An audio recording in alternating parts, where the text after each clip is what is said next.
not to put my mother's name in the mud, but I look at her all her life. And even to the last day, or to, she defied all our wishes to get the vaccine. It's because she thought it could save her. And she really believed in the doctors. And, bless her heart.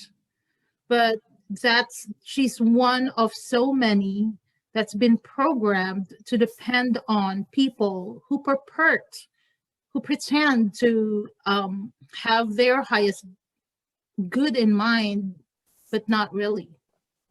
And maybe that's not intentional, or maybe it is. It's like the blind leading the blind.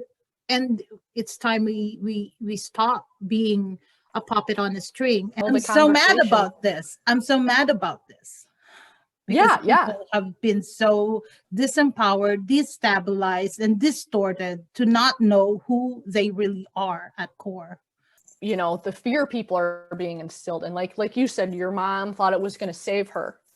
Being in fear itself is taxing and draining on the immune system and draining on life. And they trust the people who they think have their best interest in mind. It's a fraud. I'm just going to call it. It's really a fraud. We're living in a fraudulent, manipulated reality. It's crimes against humanity. Yeah. Call me a conspiracy theorist, but don't let this happen to someone else's mother. My mother chose to vaccinate. It was against our wishes. But still, I feel it's my responsibility to report it and to share the truth about it. Because if I don't, then another elderly person will die, or another family will be divided in grief and cannot even come together for a funeral. So there's the injustice of that. Yeah. Sorry. No, don't. I actually was on. I mean, you had a big week. I was surprised we even had our show today. So don't apologize. Yeah, I had to meditate on it, and this is what fuels me also. Mm-hmm. And gets me off the bed, and not that I'm not honoring the grief process, but I'm honoring it as well as allowing other people to make better decisions from my personal experience and the deepening of my mission to return the soul power to the people.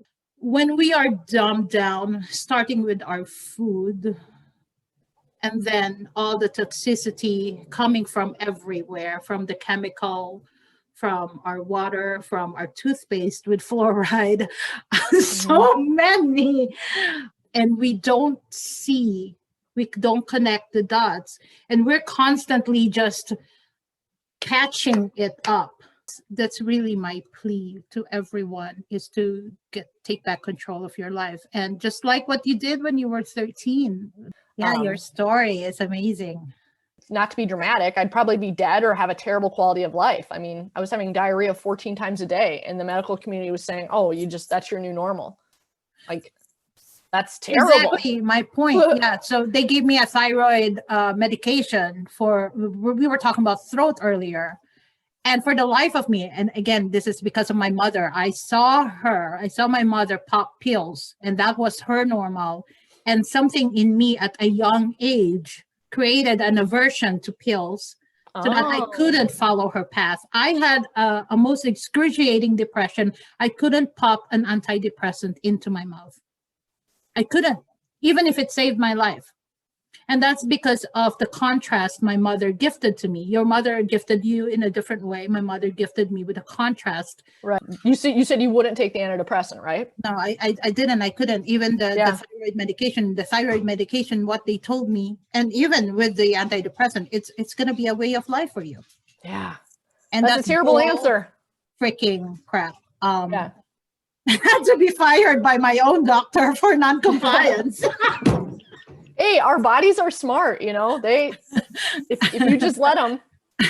So there's definitely alternative ways where you can support yourself, body, mind, and spirit in your highest potential, in your highest nature. We can no longer be the spectators of our own destruction. Take back your mind, take back your voice, take back your soul, take back your power. Join me again next time for the next episode of Soul Power to the People.